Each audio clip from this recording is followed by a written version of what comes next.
Assalamualaikum warahmatullahi wabarakatuh. Kita bertemu lagi pada mata pelajaran Sejarah Indonesia untuk kelas 11. Akan tetapi sebelumnya mari kita sama-sama memanjatkan puji dan syukur kehadirat Allah Subhanahu wa taala karena atas berkat, rahmat, hidayah serta karunia-Nya kita masih diberikan kesempatan, kita masih diberikan kemampuan untuk dapat belajar dalam keadaan sehat walafiat, karena telah sama-sama kita ketahui bahwa pandemi masih terjadi, kasus penularan virus COVID-19 masih meningkat di tengah-tengah masyarakat kita, sehingga kita masih harus bersabar, kita masih harus belajar dari rumah secara online. Akan tetapi kita harus tetap berupaya, kita harus tetap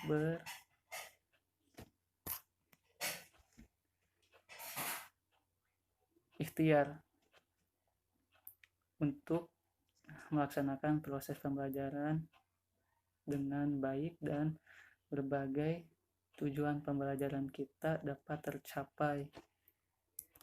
Baik, untuk pertemuan kali ini kita akan membahas tentang masa pemerintahan Gubernur Jenderal John William Johnson di Indonesia tahun 1811. Apabila pada pertemuan sebelumnya kita membahas mengenai masa pemerintahan Herman Willem Daniels di Indonesia, maka kali ini kita akan membahas sosok yang dipandang sebagai suksesor, yang diharapkan menjadi suksesor oleh pihak kerajaan Belanda, yaitu seorang Jensen yang diutus ke tanah Jawa menggantikan Daniels.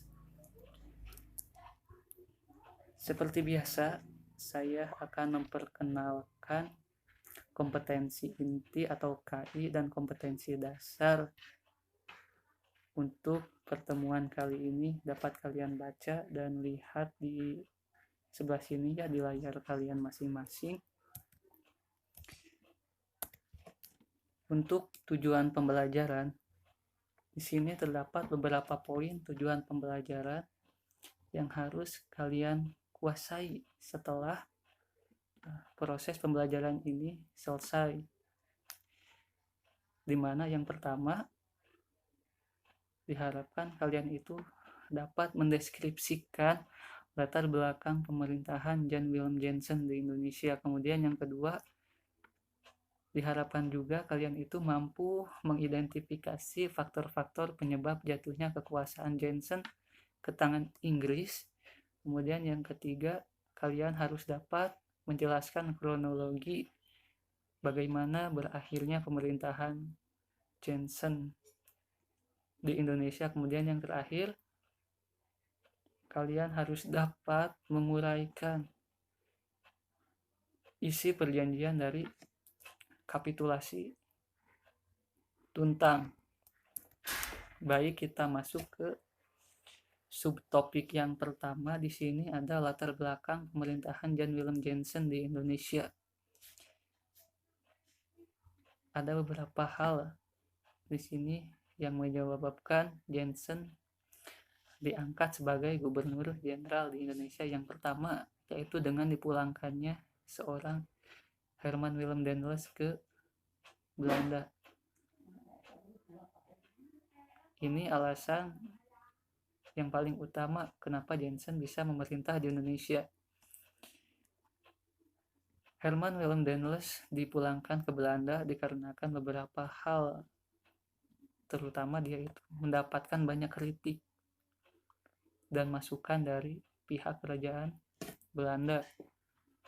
Nah, Daniels ini dinilai menjalankan kekuasaannya itu secara otoriter atau secara sewenang-wenang di tanah Jawa, yang berdampak negatif terhadap kehidupan sosial Jawa itu sendiri. Kemudian contoh berikutnya yang menyebabkan seorang Daniels ini ditarik lagi ke Belanda atau dipulangkan, yaitu karena kebijakannya yang menjual aset negara ke pihak swasta. Jadi dia itu menyewakan tanah yang ada di Pulau Jawa ke pihak swasta, dan kebijakan tersebut dinilai merugikan pihak kerajaan Belanda.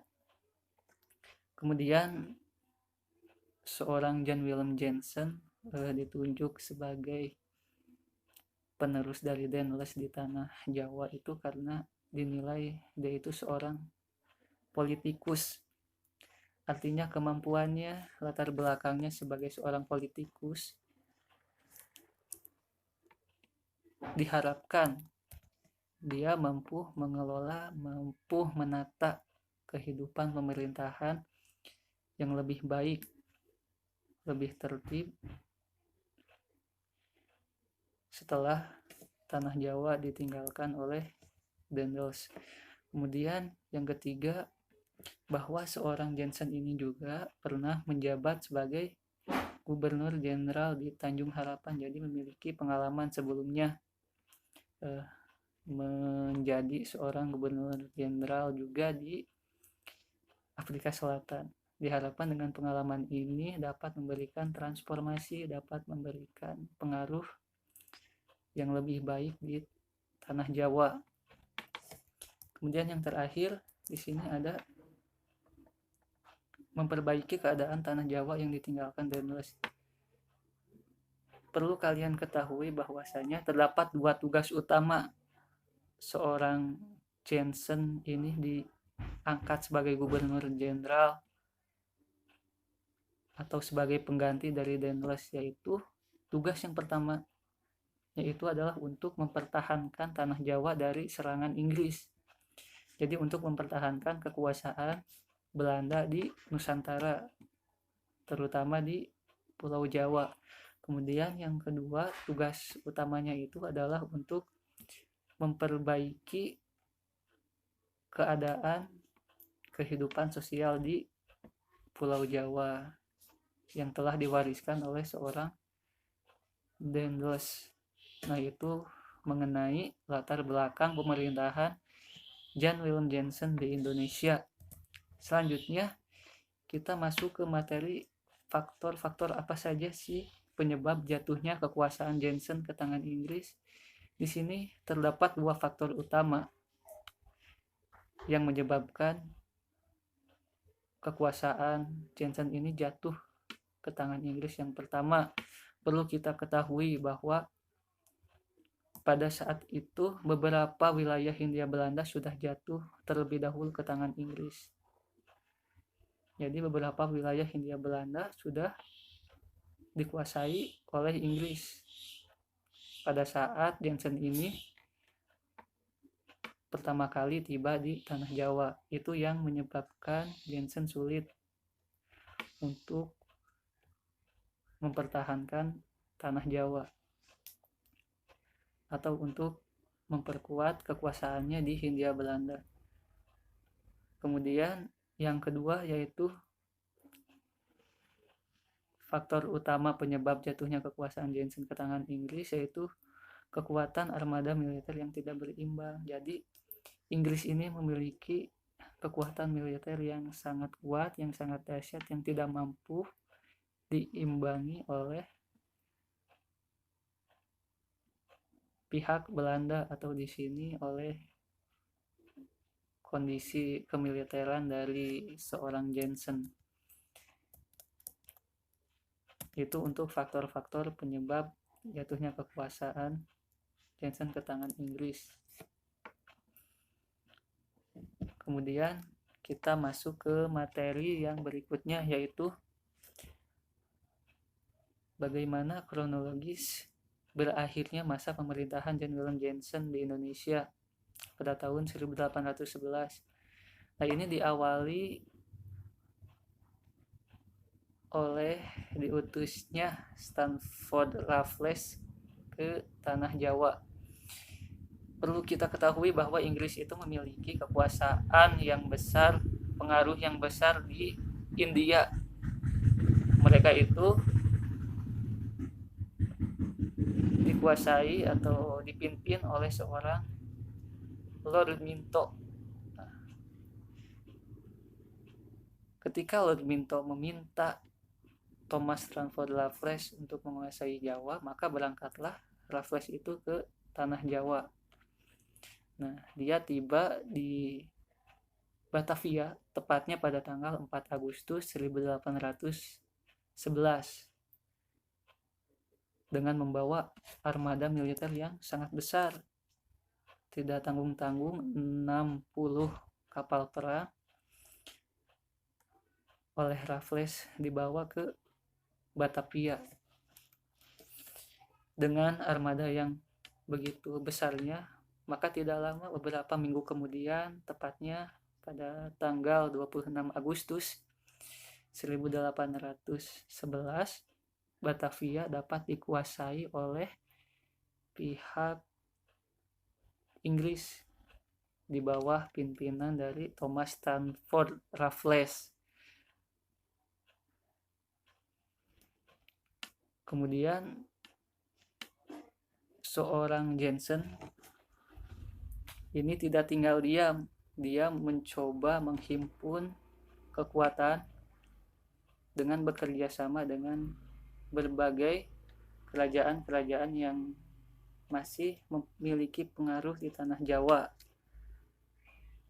Jensen berangkat ke Semarang, bergabung dengan beberapa kerajaan seperti Mangkunagara dan prajurit-prajurit dari Kesultanan Yogyakarta serta Surakarta.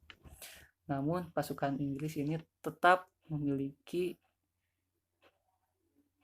komposisi kemiliteran yang lebih unggul daripada kemiliteran yang dimiliki oleh Jensen beserta kolega-koleganya, meskipun sudah menghimpun kekuatan bersama dengan kerajaan-kerajaan Inggris. Oleh karenanya itu, Jensen kemudian mundur, dia melarikan diri sampai ke Salatiga tempatnya itu, dan akhirnya menyerah di Tuntang pada tanggal 18 September 1811 melalui ada yang namanya itu kapitulasi Tuntang. Nah, kita masuk ke pembahasan mengenai isi kapitulasi Tuntang pada tanggal 18 September 1811.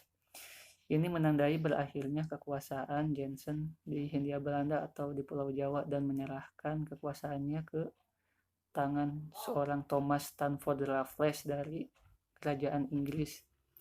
Apa sih isi dari kapitulasi Tuntang? Setidaknya terdapat 2 poin inti. Yang pertama, Pulau Jawa itu harus diserahkan kepada Inggris. Jadi Inggris memiliki kekuasaan yang penuh terhadap semua wilayah di Pulau Jawa.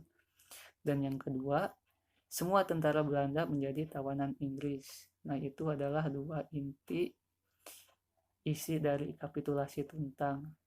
Nah, dengan ditandatanganinya perjanjian kapitulasi Tuntang, maka sejak itu Indonesia menjadi jajahan Inggris. Secara resmi, Belanda mengakui kekuasaan Inggris di Hindia Belanda atau di tanah Jawa. Dan dimulailah penjajahan Inggris di wilayah Nusantara. Itu untuk materi hari ini. Jika ada yang ingin ditanyakan, kalian bisa komen di grup WhatsApp ya. Sekian untuk hari ini. Terima kasih atas perhatiannya. Wassalamualaikum warahmatullahi wabarakatuh.